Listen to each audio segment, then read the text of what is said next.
By what name are you known? There are some who call me Tim. Welcome to another episode of Timmy Talks, the channel where we talk old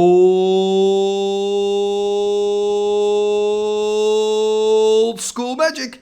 And today we have reached the quarterfinals of the Uthden Troll Cup in Leeuwarden, the Netherlands. Yes, top 8 glory. The winner of this match will advance to the semifinals, which is kind of crazy. Remember, 200 wizards are battling to get into that final, and now of course only 8 remain, and 2 of those wizards here are Svante, the all-star player from Sweden, and the other player is Aloïs, a player from the United Kingdom. Now Svante is bringing with him here a blue and white robots deck, but it's not really your typical robots deck, but more about that in the deck section of this video. And his opponent, like I said, it's Aloïs from the UK, and he is bringing a white and blue mid-range deck to the table, and white and blue is quite dominant here at this tournament for obvious reasons. It gives you access to disenchants, counter spells, blue power, you name it, white and blue has it. But before I jump into the deck techs, first a quick message from our sponsor, 341 Trading. 341 Trading is one of Europe's leading Magic the Gathering retailers. Their online shop has a fantastic selection of high-end Magic cards, especially for vintage, legacy, and yes, old school Magic players. They now exclusively offer my community free, fully insured and fast worldwide shipping on all their high-end singles, full sets, and out-of-print sealed products. They upload new cards every Wednesday and have weekly sale offers and reductions waiting just for you. Use my code TIMMY to get free worldwide shipping on your first order over $500 or euros. Have fun ordering those cards, and thank you 341 Trading for sponsoring this video. And we are back and ready to dive into the deck tech, and I'm going to start with the player on the left, that is Aloïs. Let's take a look at his white and blue mid-range deck. And here we see the deck of Aloïs. So this is your white-blue, mid-range deck. We see a lot of these decks, and for obvious reasons, they're really good. Because they basically have everything, right? You've got your creature threats, you've got a nice build up there with, Savannah Lines, Surrender Befried, into Suchi, into Serra. It's like a staircase almost. And then you've got all your answers, right? Disenchant, Divine Offering. Don't underestimate Divine Offering in this format because you can take out those Suchis with just 2 mana, instant speed, gain 4 life. It's a perfect answer. Talking about perfect answer to creature threats, you also have 4 Swords to Plowshares. We're only seeing 1 count. No, that's not true. We're seeing 3 counter spells and a mana drain in here. We're seeing some altars. That's why I'm having trouble recognizing everything. Beautiful altars, by the way. Really cool. But yeah, so we see some counter magic. We see the blue power. It's just really understandable why these decks do so well. Of course, we have the obvious black splash for Demonic Tutor and Mind Twist. So yeah, this is basically the deck that you would expect to see at this stage in the tournament, and I think we're gonna see a lot of decks that are dominated by the colors blue and white, just because the colors have so much to offer, and also in a format where it's so easy to kind of splash those one-offs. Like a Demonic Tutor has 1 black and 1 in the casting cost. It's so easy to play it. You're almost stupid if you don't splash it in, and the only thing that I'm missing with these decks is kind of, the feeling. I love the altars, by the way, so that's what kind of gives me that old school feeling. But, what is the creature you want to play? What is the creature that makes your heart kind of beat faster? Where's your Timmy? That's almost what I want to say. Where's the Timmy? But I guess I'm a little bit naive. We are, of course, here in the top 8, and it's great, Aloïs, that you've made it all the way to the top 8. You do have some beautiful Wrath of Gods in the sideboard, by the way. Love the art of that card, and yeah, I wonder if Wrath is going to be relevant in this match. Could be. Anyway, this is the deck of Aloïs. Now let's take a look at the deck of your opponent. And here we see the deck of Svante. So it's kind of a robots deck, but it's not. And let me just explain that a little bit. Usually when you look at a robots deck, especially a deck that also splashes black for Mind Twist and Demonic, you're kind of expecting 1 or 2 Abyss. You're not expecting to see 2 Serra Angels. You're kind of expecting to see more Triskelions. You're definitely expecting to see 2 copy artifacts, 4 copy artifacts, so 2 more. So it's always interesting to see, hey, this is a player who made a different decision, and it is a very good player, and it is a player that, is still in it here to win the tournament. So what is he thinking? And that's, of course, really difficult when I'm trying to analyze these decks. What I can say, of course, is that it shows the tremendous power of Serra Angel, that even in this deck, where you would really consider hard to add maybe an extra copy or an extra trike instead of the 2 Serra Angels, the Serra Angels still make it into the 60 cards. And you know, Serra 4/4 flyer, but the fact that it is vigilance, that is what really sets it apart from other 4/4 flyers for 5. It's so incredibly good in old school. And then of course you've got the Suchi, a 4/4 for 4.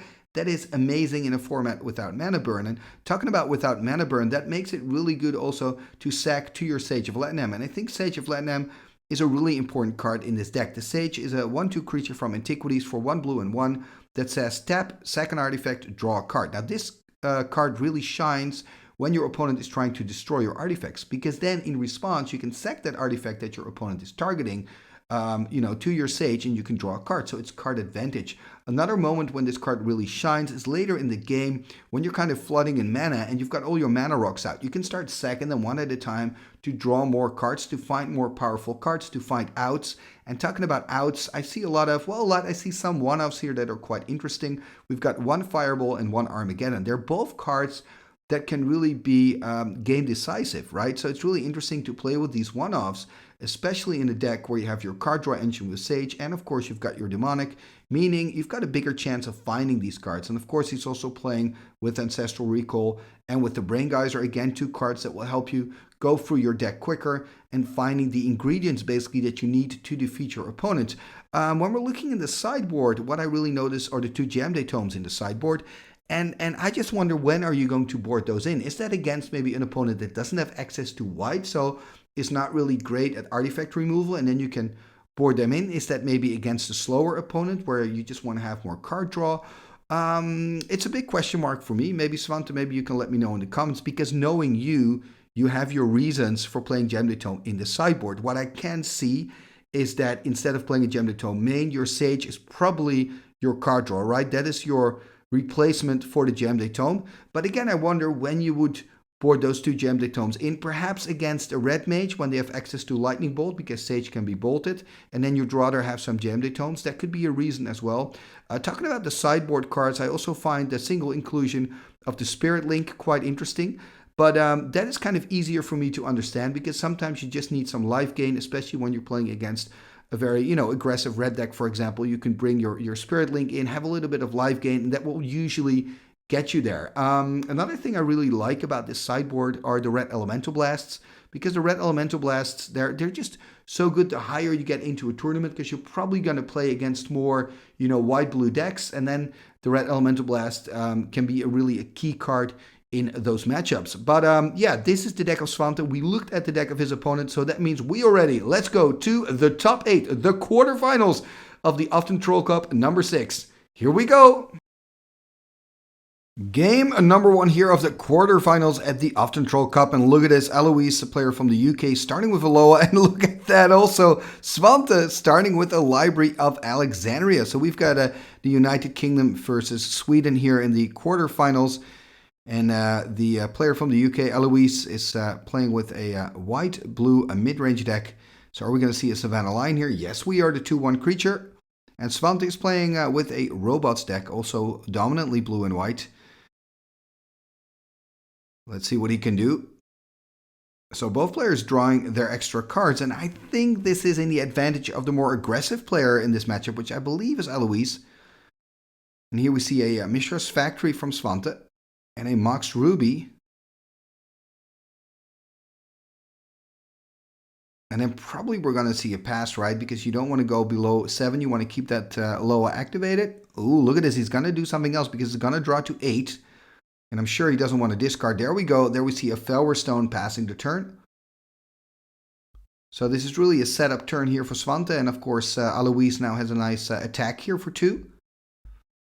Aloïs also playing with Serendip Afrits, a full playset, and 4 Suchis, and I believe some Serra Angels. Not quite sure how many, I believe 2. Svante, by the way, is also playing with 2 Serra Angels. There we see an Underground Sea, a Mox Ruby. And there we see a Black Lotus. So Aloïs deciding to go off the Library of Alexandria train. Or perhaps he's got some card draw in hand, like an Ancestral Recall or a Brain Geyser. Sacking the Lotus. Tapping the Ruby. What are we going to see here? Is it going to be a Brain Geyser, or are we just going to see a creature That could be an option as well, of course. Tapping the sea. Tapping the tundra. Untapping it again, though. No tapping the tundra. We are going to see a Brain Geyser. Yeah, that makes perfect sense. So it's going to draw 4 cards there from the Brain Geyser. Probably going to go back up to 7 cards in hand, perhaps even 8. We'll see if he needs to discard at the end of his turn. Yeah, so he's got 7 in hand, going to draw card number 8. So I assume he has a Mox in hand as well that he can now deploy. Yep, there's the Mox Jet. And both players, of course, splashing here Mind Twist and Demonic Tutor in their decks. There's the pass turn. There's a draw from Svante.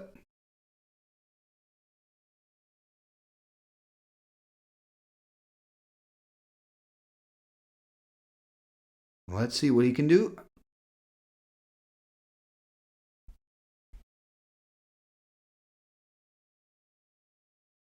I mean, could attack you for 2, right, by animating the factory, although I'm sure that's not something that he prefers to do. I wouldn't be surprised here to see a land drop and a Suchi.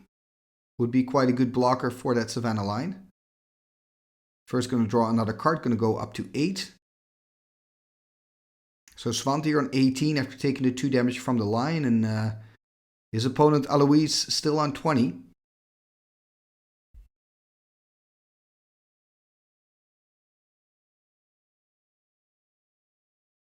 And of course, both players taking their time for their turns, understandably so. You know, you come all the way to the quarterfinals, you don't want to make a mistake at this stage.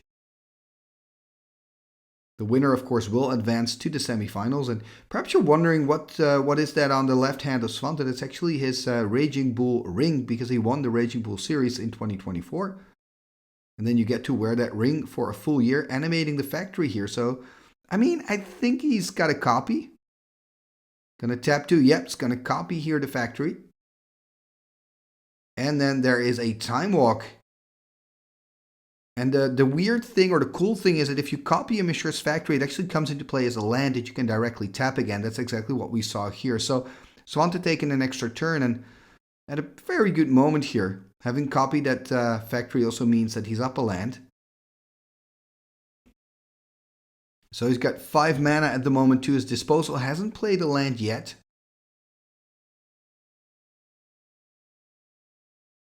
There's the land for turn, the Tundra. And there's the Suchi. Keeping 2 blue open here, by the way, for a potential counterspell. So the 4/4 Suchi hitting the board. Both players playing with a playset of Suchis. Both players also playing with Divine Offerings and Disenchants.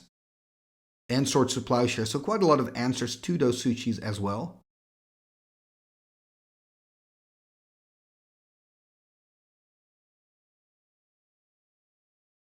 And now it's just wait and see what Aloïs can do here against the Suchi. Perhaps playing a Suchi of his own.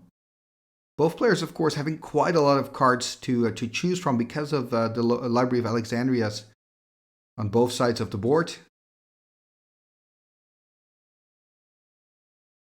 And usually what happens when you've got a Loa game like this, when both players have a Loa actually, is that the game is going to take quite long because you've got so many options. You usually have a full grip of cards, so you've got 8 decisions to make, right? 8 different choices to make, I mean. So that makes your decision-making time kind of take longer here. So we see Mox Ruby and the C being tapped. Okay, there we see a copy artifact. I wonder what he's copying here. Copying the Suchi here, I assume, pointing at the Suchi. So that means he also has a 4/4. Now he's going to draw an extra card with the Loa, going to go back up to 8. There we see the land for turn, the Tundra. So now both players having 2 blue open. No counter spell, by the way, being played out by Svante.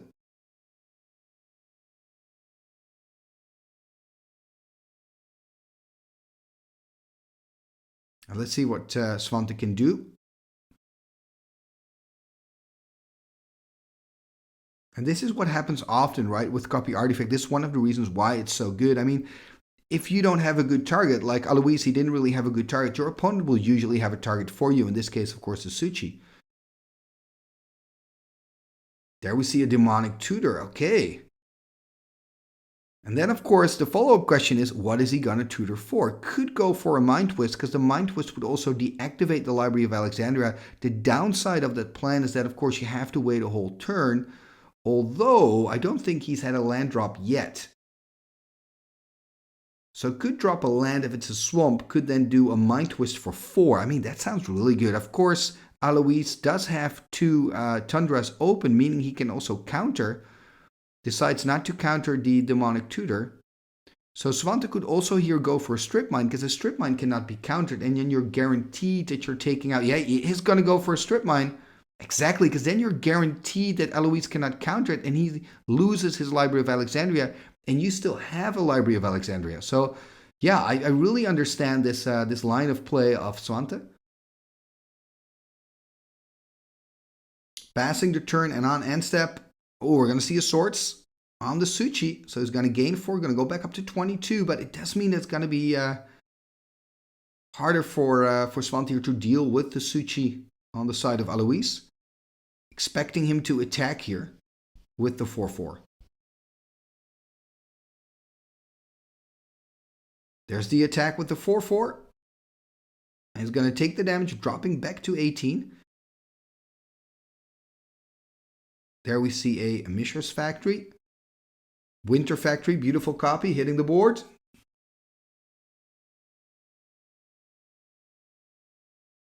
Gonna tap the Ruby, tap the Factory. Untapping again, it seems. Nope, keeping it tapped, tapping some more mana. What are we gonna see for 4? Okay, there's another Suchi hitting the board.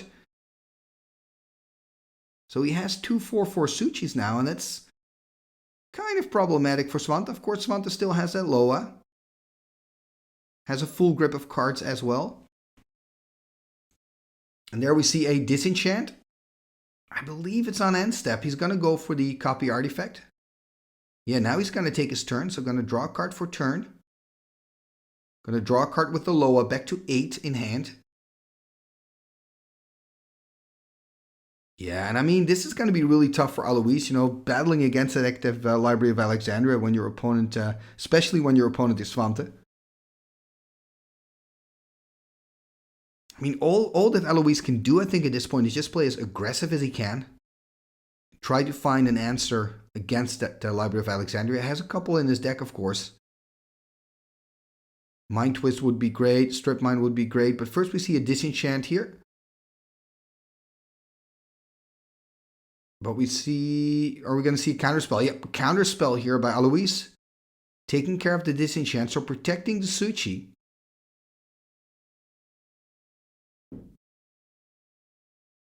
And Svante, you know, pretty high up on life still. Also has 2 factories there on board as well. Passing the turn here to Aloïs. And Aloïs, of course, turning the Suchi sideways. Look at that, Svante taking the damage, dropping to 14. There we see an island. It would be really nice for Aloïs if he can find one of his Serendips to put some more pressure on the life total. Okay, there's a Demonic Tutor. There's a Counterspell, though. Yeah, and this is well done. Earlier in the game, Svante chose not to counter the Counterspell of Aloïs, but accepted the fact that his Disenchant didn't resolve, kept the Counterspell in hand to counter a decisive card like Demonic Tutor. And now he's got 8 cards in hand again.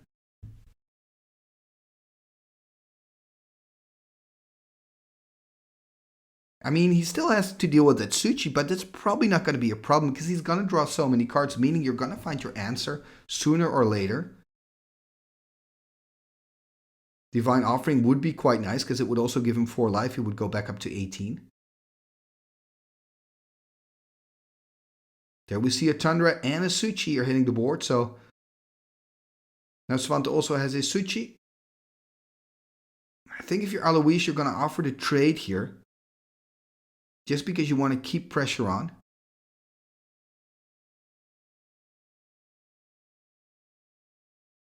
Unless, of course, he's got like Disenchant or Divine Offering or Swords to Plowshares in the hand. Then it's a different story.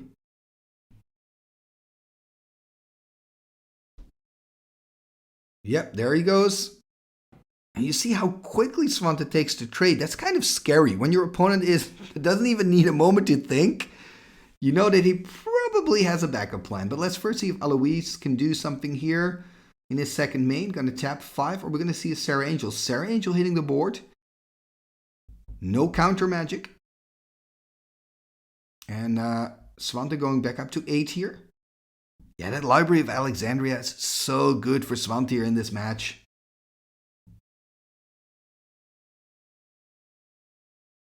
And Svante doesn't seem really worried about the creatures. I mean, the Serra, he's still on 14. He can take a couple of hits from the Serra.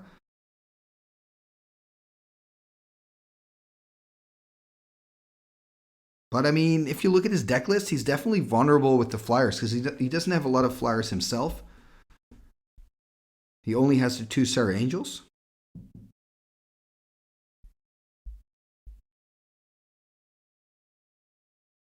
And Svante now really in the tank. There's a Sapphire here being played out by him. And there's a Fireball. So he's going to Fireball the Serra Angel. Take care of business, passing the turn. So that's a single Fireball that he's got in the deck.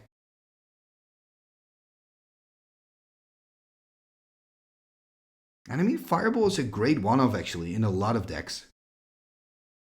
It can decide the game if you're in the late game, but of course also like now it can just remove a creature.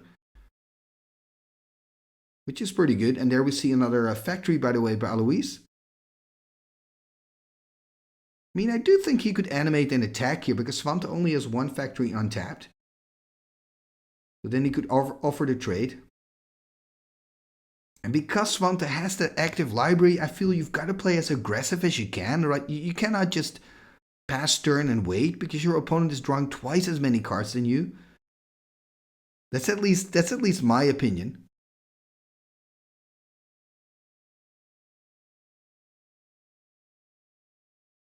And you can see that Aloïs is really in the tank here, thinking and thinking, moving the cards, looking at the cards in hand again, trying to figure out a way out of this. But it's going to be really tough for him because he's facing that active low. It's going to animate here and attack with both creatures. A quick animate here from Svante. I mean, I wonder if we're going to see a disenchant or something from Aloïs. Nope, he's going to block the line, probably going to pump it exactly. And then kill the line and take 2 damage. It's going to pump it up though, so take 3 instead. Going to go to 11. I'm a little surprised here. I kind of expected Aloïs, because he attacked with the line, perhaps to have a disenchant in hand. And then we see a balance. Okay, this explains it. Having that balance, knowing that you're going to play it out, you're going to lose the line anyway. And Svante, of course, no longer having double blue open, so also Aloïs didn't have to worry about a potential counterspell. So well played here by Aloïs.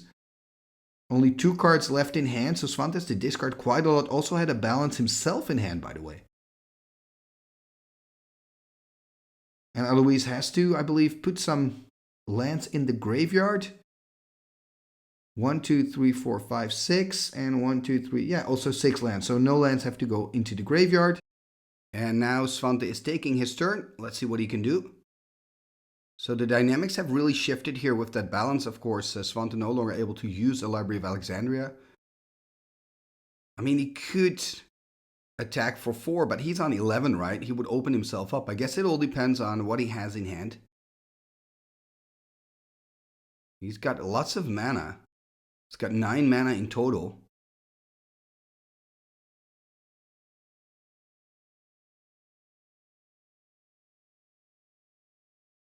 The question is, what is he going to do with the mana? Does he even have an option? Putting those lands there kind of separate. That pile with the Felwar Stone. Maybe he's got some kind of draw 7. Gonna tap. Wow, taps everything. 9 mana tapped. What are we going to see for 9? Oh, look at this. So there's an Armageddon. And he's got 5 mana, I believe, left in the pool, right? Of course, he's going to keep the Mox and the Felwar Stone. Look at that Serra Angel. What a tourney for Svante. This is huge. And look at Aloïs. Only has 2 Moxen left. Mox Jet, Mox Ruby. No blue mana, no white mana. At least he's finding the City of Brass. That's quite useful for him. Just passing the turn though. A quick attack here by Svante. Playing another factory. Aloïs here on 16 now. Okay, more lands for him. Another attack. Is he also going to attack with the Mishra's Factory? He is super aggressive, attacking for 6. Are we going to see a disenchant here? Believe we are... Yes, a Divine Offering. And of course the attack here. So Aloïs dropping to 11 after also taking the damage from his own City of Brass. So he's really in trouble. Gonna tap 2 more, take another damage, drop to 10. What are we gonna see for 2? Okay, there's a Time Walk, kind of cycling it away. Makes sense. You want to get closer to that Swords to Plowshares. Need to get rid of that Serra Angel. 2 cards in hand for him, I believe. Flicking the cards there usually means he doesn't have a good option. Another City of Brass. Yeah, that's not great. There's the attack again, dropping to 6. And you see Svante really picking up the pace. Now he can feel the victory here in game 1. Aloïs drawing his second card.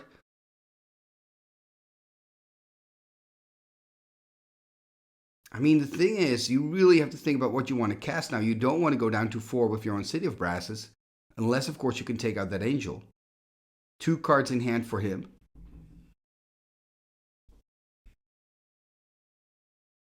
Yeah, taking his time, realizing that he's very close to losing this first game. Gonna drop here to 2. Again, a quick attack by Svante and a pass. He's just drawing, attacking, and passing. Playing very quickly now. Aloïs drawing card number 3. That's a Mishra's Factory. No, it's a Strip Mine actually. But it's not gonna help him. Ooh, he's gonna tap. He's gonna go to 1. Okay, there we see a flyer. Okay, at least this is a blocker, but it is going to kill him. And Svante just passing the turn, doesn't even attack. And Aloïs dies here on his own surrender. Kind of knew that that wasn't going to happen. It was the only thing he could do. So game 1 winning here by Svante. But what an interesting and close match. I really felt that after that balance, Aloïs was in a pretty good shape. But that turn with Armageddon and Serra Angel, that was really the killer here for Aloïs in game 1. And now both players are going to dive into their sideboards, and we will catch back up with them in game number 2. Game number 2 here of the quarterfinals of the Uthden Troll Cup, and it's Aloïs, of course, on the play after losing that first game. And let's see what he can do. Are we going to have another Library of Alexandria opening again?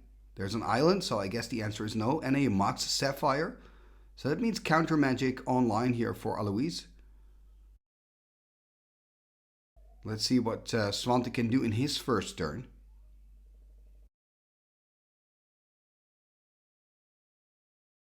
There we see a City of Brass and a pass.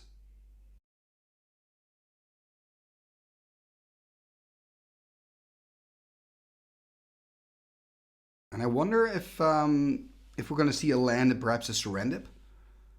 There's a Mishra's Factory and just a pass. So both players playing quite controlling, right? Really keeping their options open. Here we see a Tundra by Svante.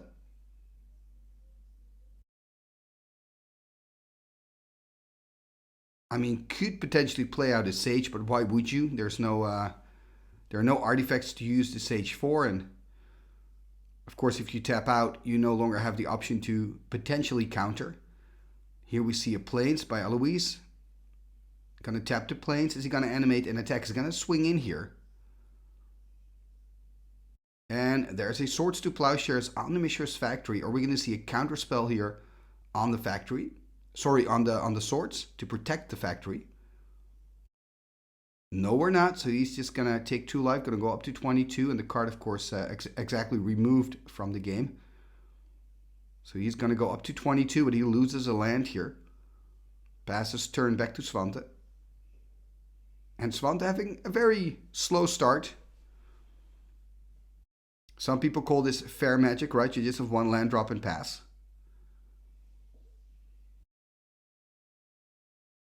There we see a scrub land, tapping 2. There's a Felwar. And this is really nice, right, this play, if you play into the Felwar, because your opponent has blue, so you still keep counter magic open. So it almost feels like a free play. There we see another factory here being played out by Aloïs. Again, it's the Winter Factory. Considered to be the nicest of the factory arts. And there we see a disenchant here on the Felwar Stone.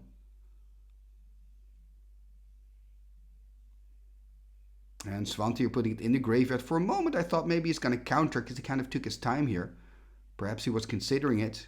Or pretending to be considering it. You never know. And there we see, I believe it's a City of Brass. It's quite altered. Another Felwar Stone.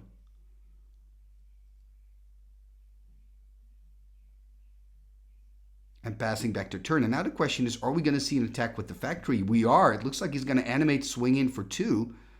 No swords, no disenchant. Svante going to 18. There's the pass.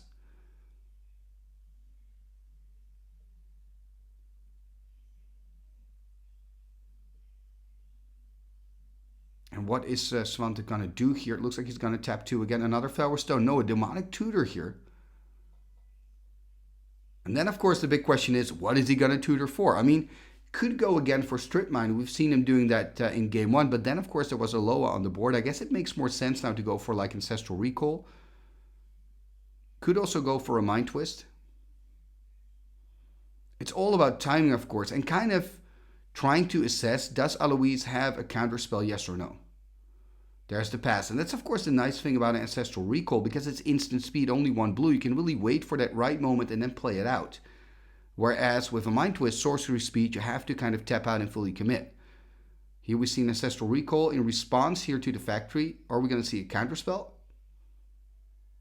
Here we see the counterspell. It's going to take a damage. Are we going to see a Red Elemental Blast? Yes, we are. It was kind of off screen, but he played that Red Elemental Blast, a card coming from the sideboard. And Svante is taking 2 points of damage, dropping here to 15.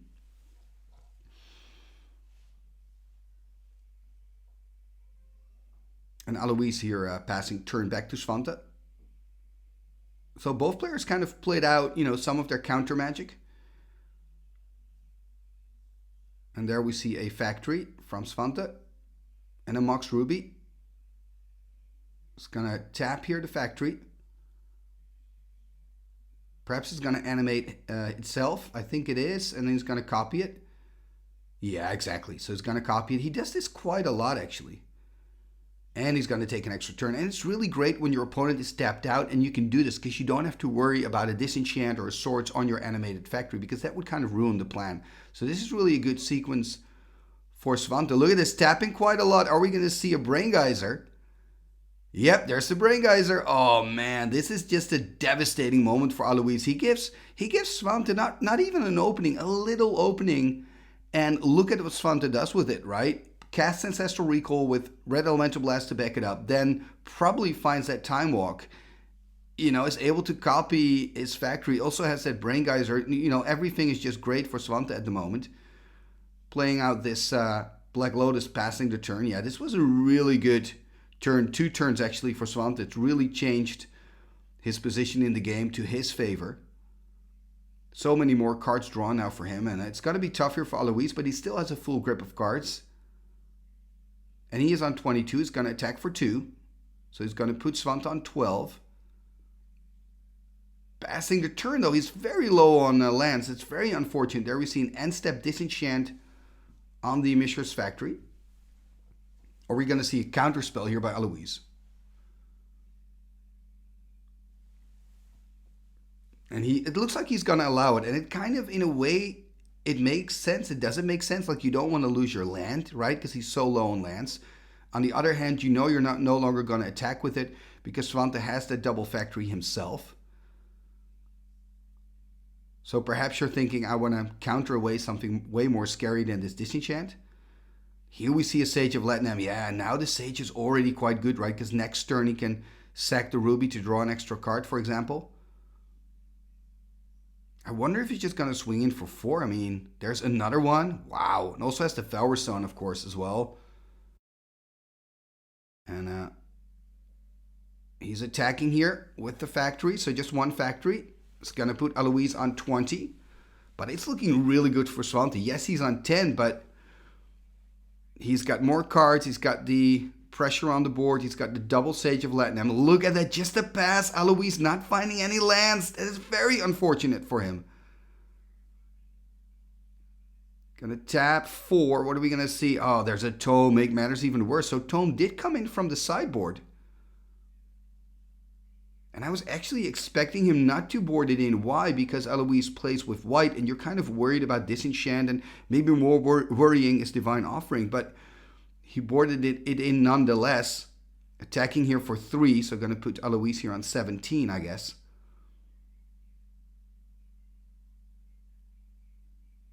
And I mean, it's looking so good for Svante, because he's going to draw so many cards.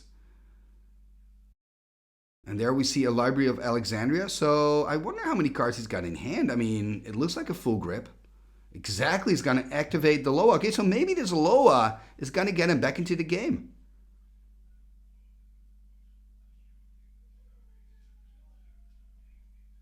He's going to tap the plains, it seems.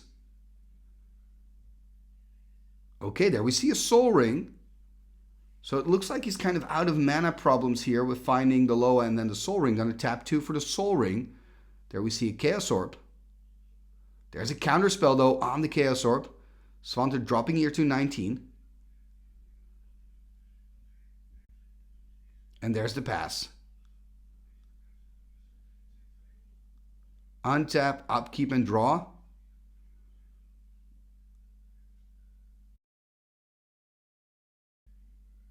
And Svante is still in a good position.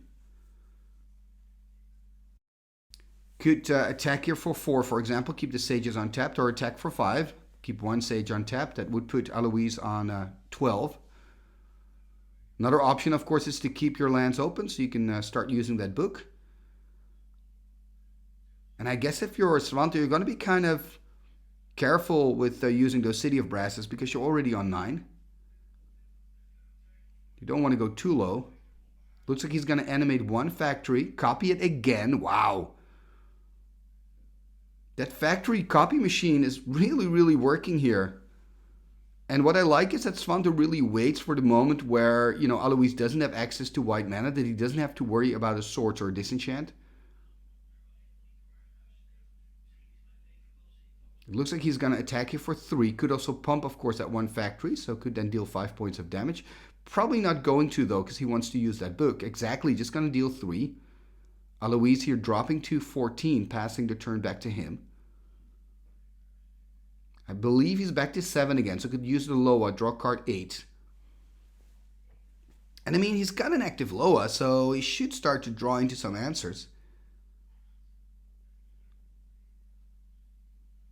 The problem, of course, is that Svante has multiple threats on the table and a card draw engine. And he's got 3 Mishra's Factories, 2 Sages of Lat-Nam, and a Jam Day Tome.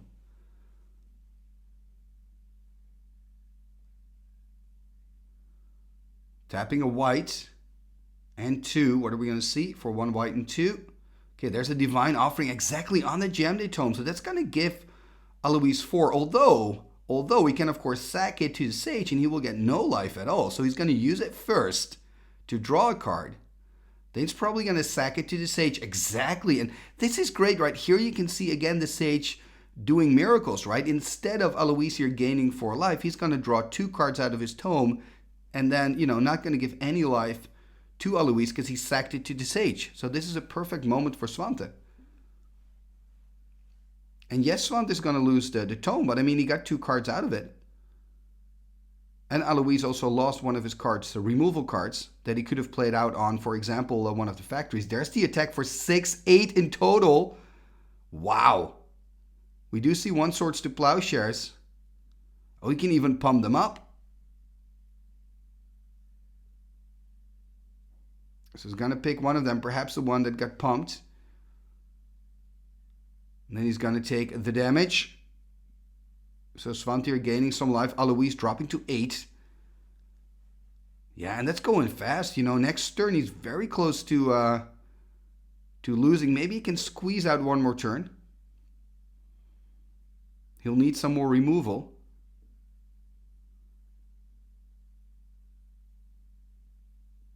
Yeah, Aloïs is in a really difficult position. Gonna tap the Loa here. Tap a Plains. What are we gonna see? Oh, there's a balance. Yeah, but the balance is good. Yes. but it doesn't necessarily... Oh, we're going to see a counterspell here. Counterspell. It's out of the screen, though. And there's a counterspell here by Aloïs backing it up. This is a big moment. Another counterspell?